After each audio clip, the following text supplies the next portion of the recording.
I walked into my kitchen late Tuesday night, and the house was quiet. Most of you know I have 4 kids, so that is a rare occurrence. And as I walked into the kitchen, I noticed that it was sprinkled with cinnamon and coconut oil. There was a trail of maple syrup drizzled across the counter to a heaping stack of French toast.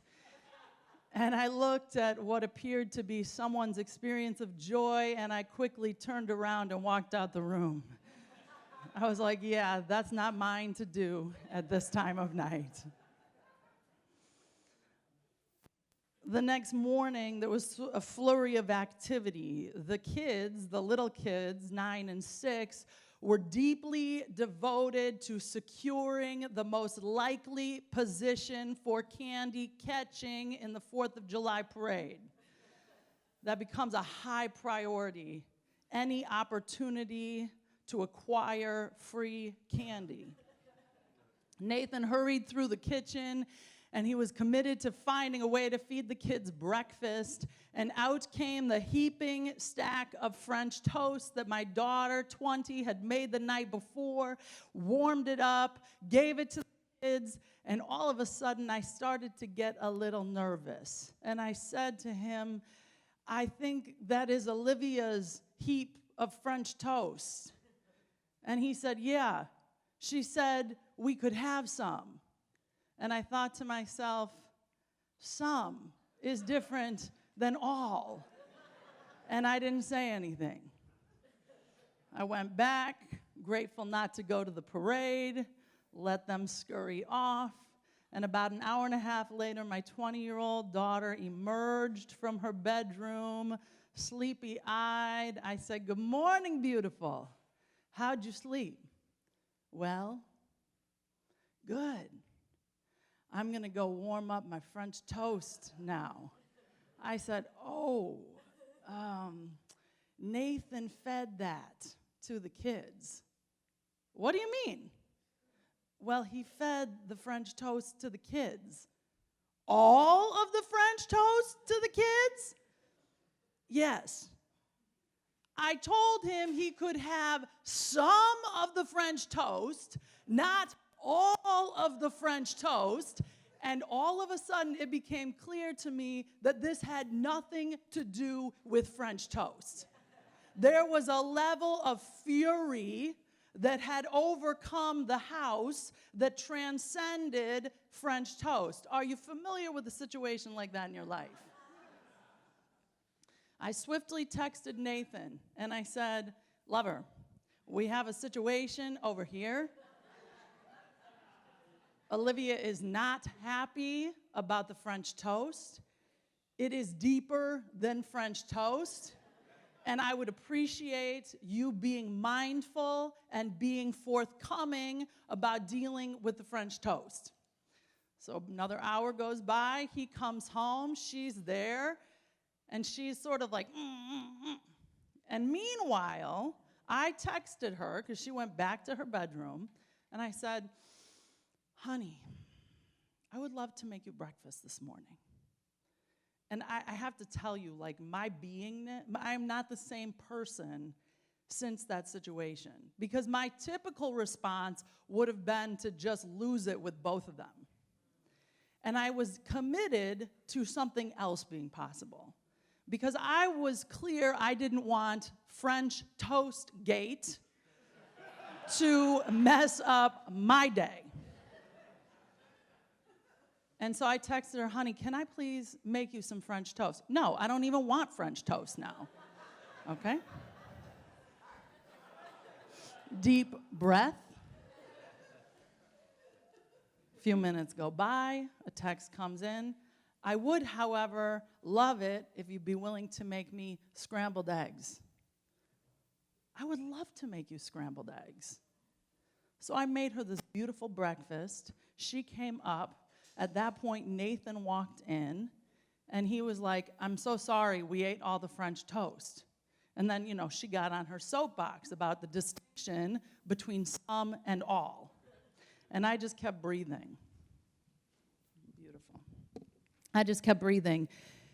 And it's those simple moments that to me can be so defining.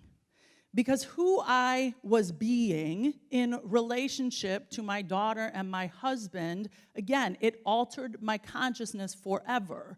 Because what I got is I was no longer trapped in an external set of circumstances that were dictating my response.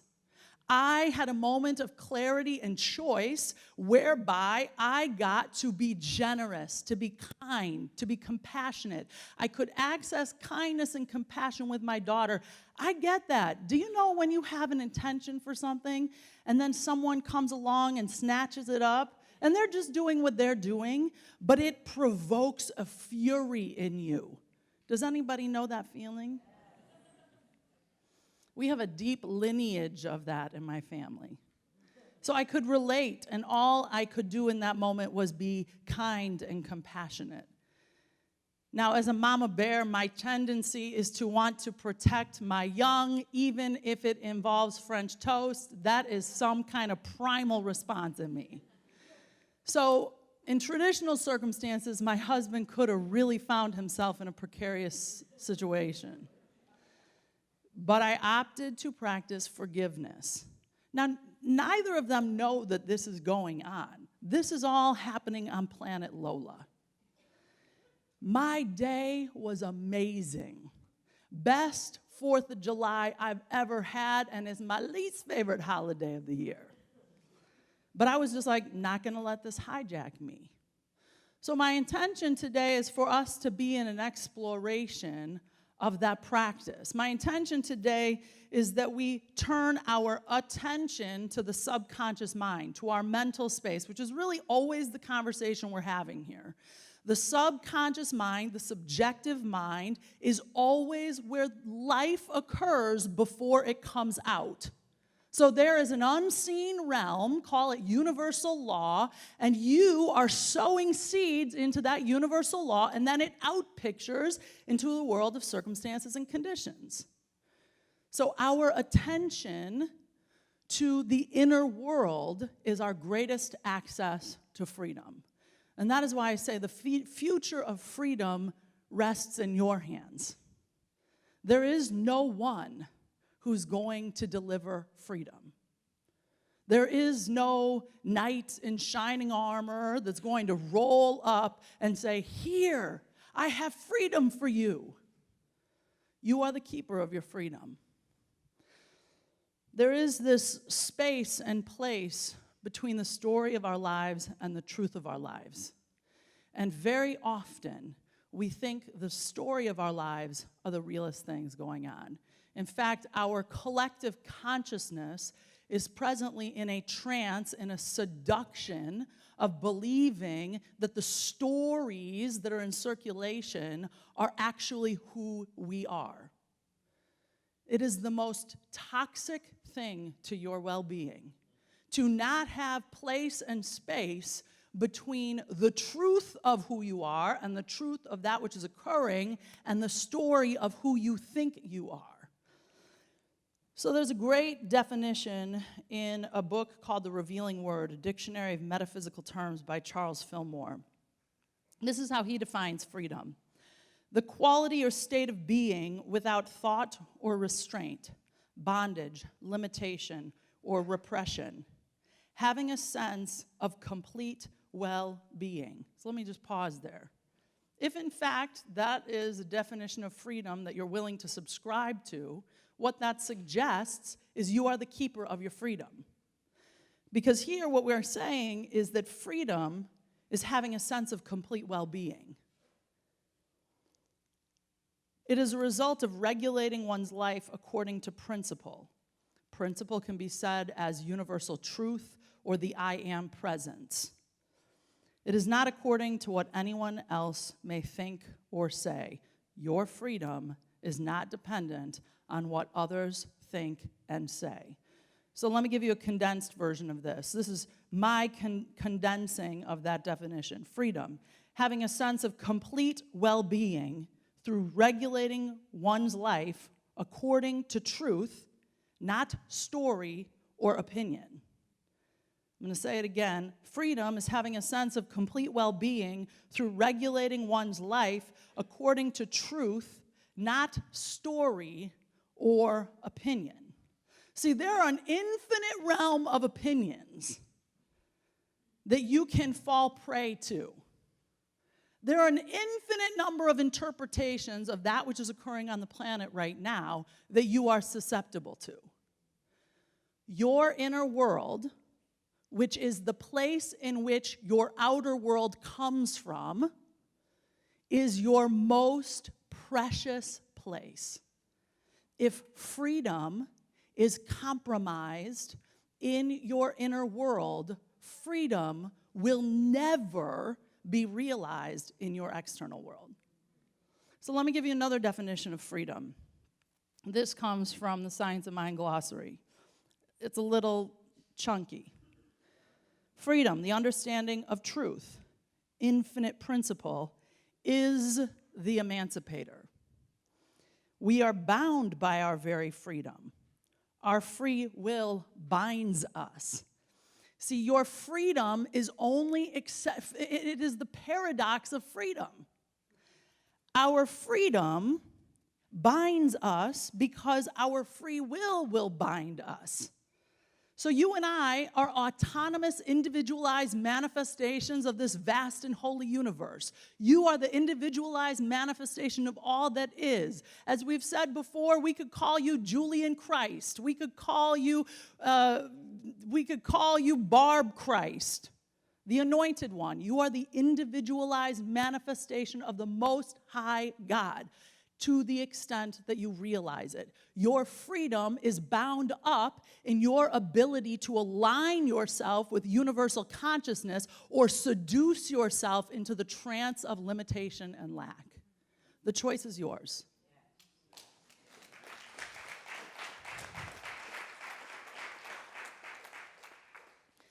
Marcus Garvey says it like this: when all else fails to organize the people, conditions will.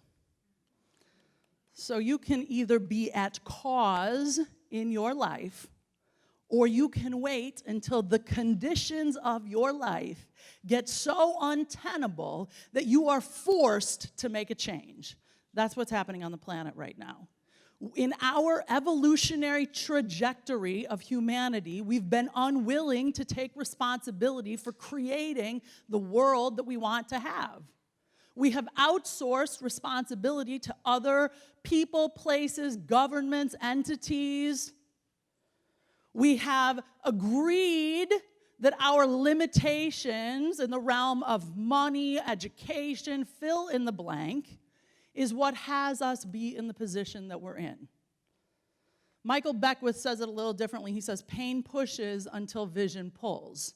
We're still in a consciousness of being pushed by pain. And we will continue to be in a consciousness of being pushed by pain, as Marcus Garvey says, when all else fails to organize the people, conditions will. You'll get kicked in your tail so many times, and then finally the pain will become so untenable that you'll change. Now, doesn't it sound amazing to evolve to a point of a more graceful existence? It is a shift from the reptilian brain to the frontal lobe, to a higher state of consciousness where we aren't in a triggered reactive state. See, when the French toast gate happened, I could have, and what was very probable for me, was to go into a triggered reactive state, to dominate my daughter, to get her privilege in check, and to demolish my husband for his arrogance. Now, it would have been a little more together than that, but that would have been what was fueling it. And who gets taken out? Me. It's hard on my system. And in that moment, something, likely the practice that I've been cultivating for 20 years, kicked in and a new choice became available. Thank God for that. We are walking on the planet now in a triggered reactive state. We have very little access to higher states of consciousness because we're like in a pinball machine, always responding to external stimulus. So as I said last week, the seduction of these times is to look at the most egregious acts and think that the problem is out there, over there with those people who haven't quite figured it out yet. But the tyranny is in you. It just is a little more sophisticated looking. One of the things that our incredible director of youth and family, Tony Anderson, says here is interrogate your interior. Interrogate your interior. You can do that in a way that does not involve shame and blame. You might hear the word interrogate and thinking, I'm already so hard on myself. That's not what I'm talking about. I'm talking about have a deep hunger and curiosity for what is propelling you. So the science of mind says it like this. The world of multiplicity is deep-rooted in a universe of unity, that nothing happens by chance, that we live under a government of law. The furtherance of evolution depends upon our ability to sense a unity with nature and her forces. When the knowledge of this unity comes alike to all, the treat of armies will cease, and the bugle call will echo the soft notes of love. What it's saying here is that this individualized expression of God, one of the things that we say here all the time is God is all there is, life is all there is, spirit is all there is. And the question that always comes up in our class is, well, then why does this happen? Because there are evolutionary triggers. Because we are on this propelling experience of life, and we have colluded around lack and limitation, and we have bound ourselves up. So consider, for me, and again, we've talked about this a lot over the last 2 years, but I have to trust that the most egregious acts that are occurring on the planet are some kind of holy appointment to call forward a high idea of humanity. That must be true. That cannot not be true. You and I can look at our lives and look at the most ridiculous, awful, painful circumstances, and in the midst of them said, this is not okay. And now we can look back on them and go, wow, look who I have become as a result of that. That has to be true for the collective. That is not co-signing on bad behavior, but it is understanding a greater spiritual framework and context for that which is occurring. When you are someone who puts yourself out on the line, on the skinny branches, in positions of leadership to have the difficult conversations, you become a lightning rod for that. It is the nature of my role here. And for many of you who are walking on the planet in service of liberation, you see it all the time. I announced last Sunday that I was going to teach a class called White Women Get Woke. Overwhelming affirmation from it. But I always pay attention to the voices of dis-ease. And there were many.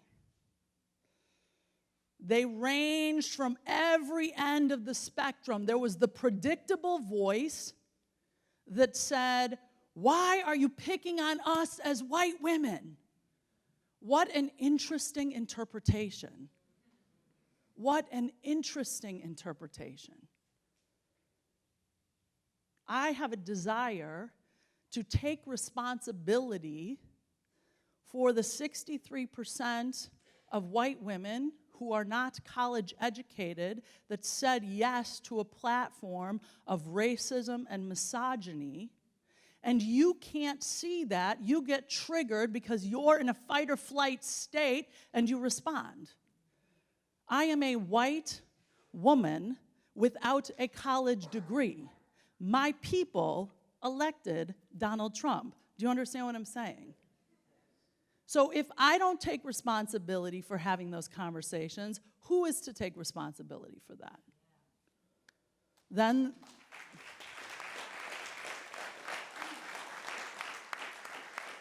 Then there is a voice in the conversation that says, Lola, you're always pointing to separation. My parents came here as immigrants from a third world country, and they survived. Why are you always letting people off the hook and giving them excuses for why they can't survive, why they can't thrive? Lola takes a deep breath. Consider that the concept of oneness, that you and I are intrinsically bound one to another, does not mean sameness. Consider that because your parents had a particular experience in this country is not to suggest that all people have that experience. And then the conversation evolved into, well, why are you having that conversation? Why can't this be an open space for dialogue of people of all color, creed, ethnicity? Well, we did that last year.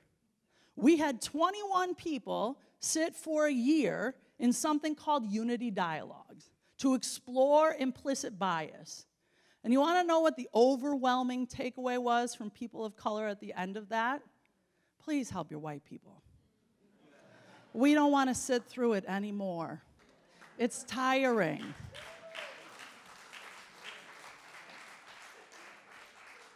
So whatever discomfort gets provoked in you around me having that conversation, it's worth interrogating your interior. Then a conversation came up, I just don't like that you're calling it White Women Get Woke.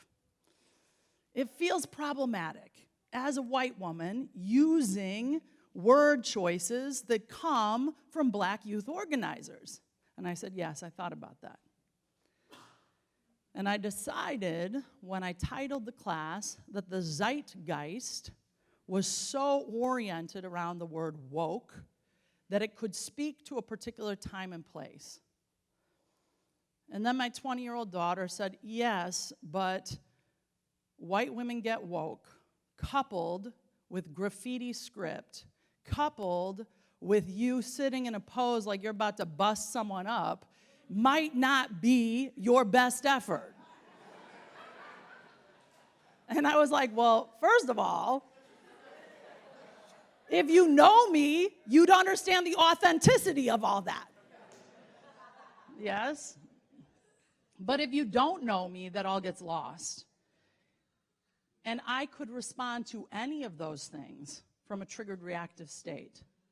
I could be in the seduction of separation, and I could lash out.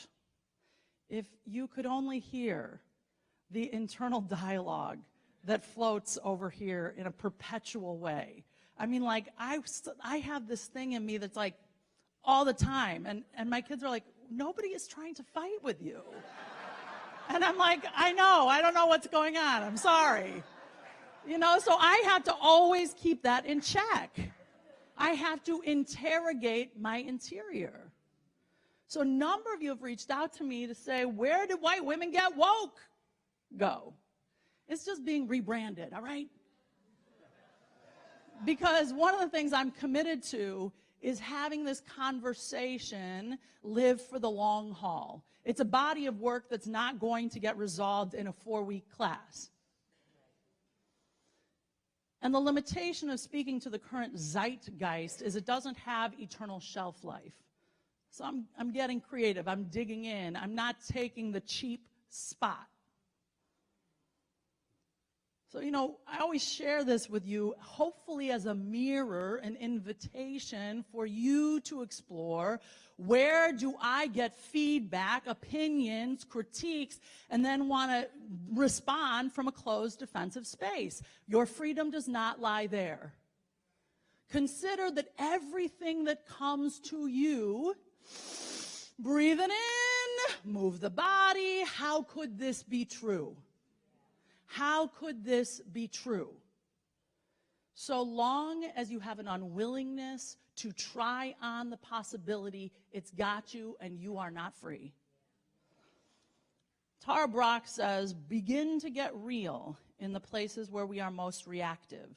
Out of kindness, begin with a willingness to untangle what is going on in you.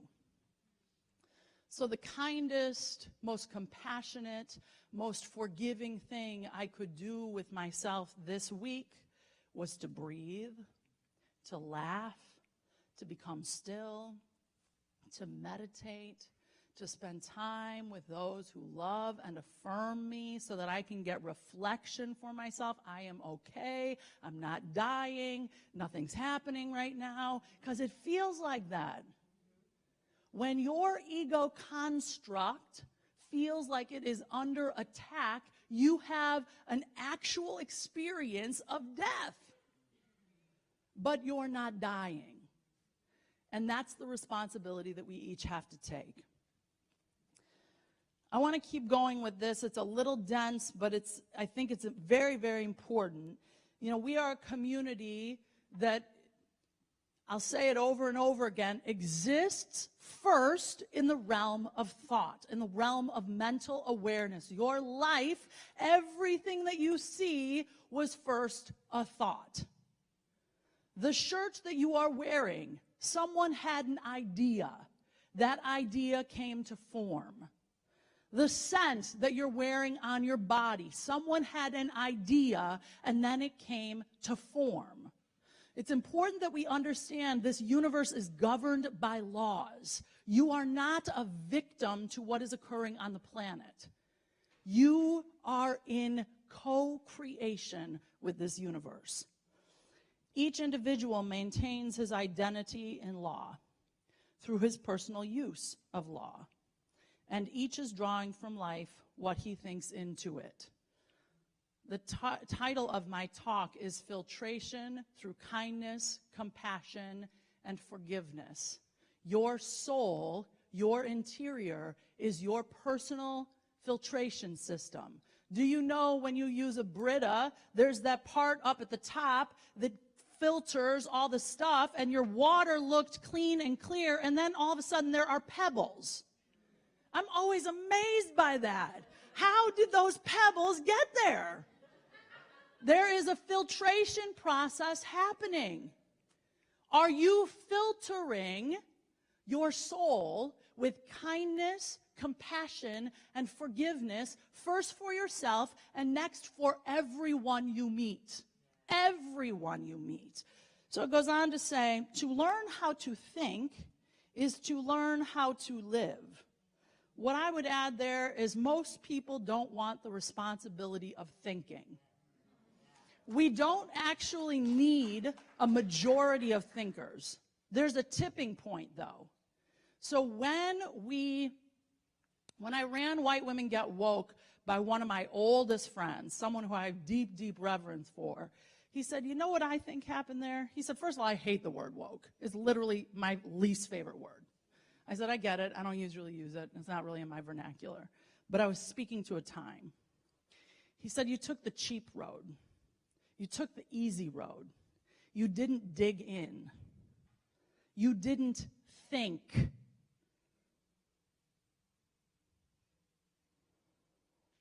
Breathe. Because if there's anything that my identity likes to hang on to, is that I am a thinker. And that's where I'm like, he's in California, though. So he couldn't see all that.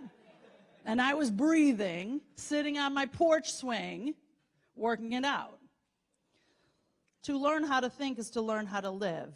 Man, by thinking, can bring into his experience whatever he desires if he thinks correctly. This is done by knowing the truth, which too few realize.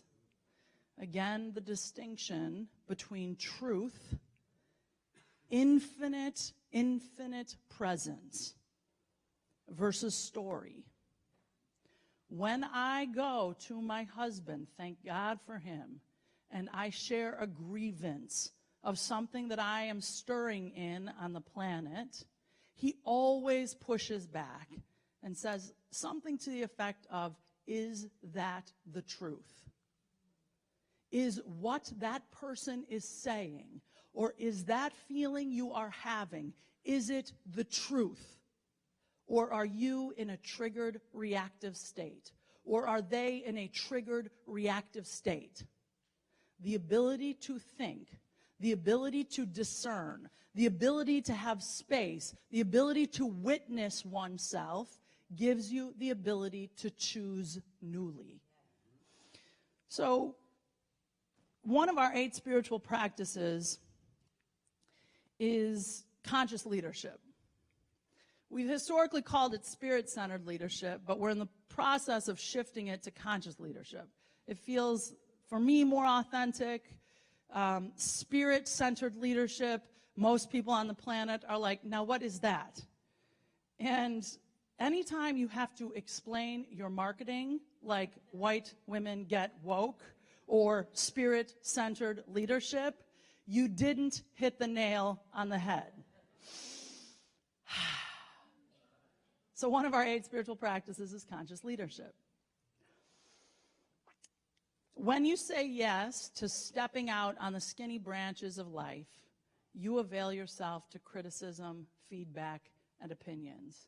Are you familiar with that expression? Opinions are like a certain part of your body. Everybody has one. I was speaking with a community member yesterday, and they said, I've always seen myself as like Merlin, the one behind the curtain that's really pulling the puppet strings. And I said, that's a powerful place to be. And they said, yeah, I could never do what you're doing because I'm too sensitive. It would, all those opinions would be hard for me to digest. And in that moment, I was like, that's where I think this comes in play. Like, that serves me. So I want to be clear that whatever some of your wisdom in response to things, everything is here. Look, it said back here, it said, hang on a second. The very force that makes us sick can heal us. See, this one in me that's got some like, she can be used for evil, or she can be used for good. And their wisdom of knowing, I'm not the one who's supposed to be out in front, but I like playing in the background in very strategic and intentional ways. I got from their sharing why I have a particular constitution to be out front. For those of you who lead out front, you know that you are always subject to opinions. If you don't take care of yourself, it will take you down. If you understand it's not personal, in fact, it has nothing to do with you, and you listen for the wisdom, you can be a neutralizing presence. In any sport, don't lock your knees. Keep them loose. Keep them flexible. That's life. That's life. So you are here to be a conscious leader. It looks unique and different and distinct for each one of us. The best way for you to be a conscious leader is to shift out of your triggered reactive state, to notice it when you're there, because it will happen. I have not reached the point of never having that occur. Don't think I ever will. But it can be reduced. So this is what came to me last night in my meditation. Keeping your heart open while honoring your struggle and speaking your truth is a devotional practice. Keeping your heart open while honoring your struggle and speaking your truth is a devotional practice. What most folks do is they experience struggle. They honor what's stirring in them, the challenges, and they simultaneously close their heart. Anybody can do that. If you find yourself doing it, you're in a triggered reactive state. You are not in a place of freedom. If you can honor your struggle, if you can speak your truth, and you can keep your heart open, something new can become possible. Anyone here who has ever been in an intimate relationship of any kind, you know the tendency when the dukes go up to shut down the heart. We are living in that as a collective consciousness. I'm speaking my truth. I'm saying what's there for me, and dukes are up, and I've closed my heart. Nothing is possible there. This practice is a transcendent move from duality, where right and wrong and self-protection exist, to unitive consciousness, where love is your source, and there is no thing out there that can hurt you. There is no thing out there that can hurt you. Hurt is an interpretation of an experience. You have experiences. You label them a particular way, and then you put yourself in a victim spot. And then you become useless to the evolution of humanity. It's not that it won't happen. It's going to happen, so you can be graceful with yourself. But if it is your go-to move, you're trapped. You are trapped, and this month is about the future of freedom. We're here to get free. We're here to interrogate our interior. There is a Buddhist practice that says, don't believe your thoughts. Don't believe your thoughts. Don't believe your thoughts. Don't believe your thoughts. Do not believe your thoughts. Don't believe your thoughts. Don't believe your thoughts. And the only thing I would add to that is don't believe your thought without interrogation.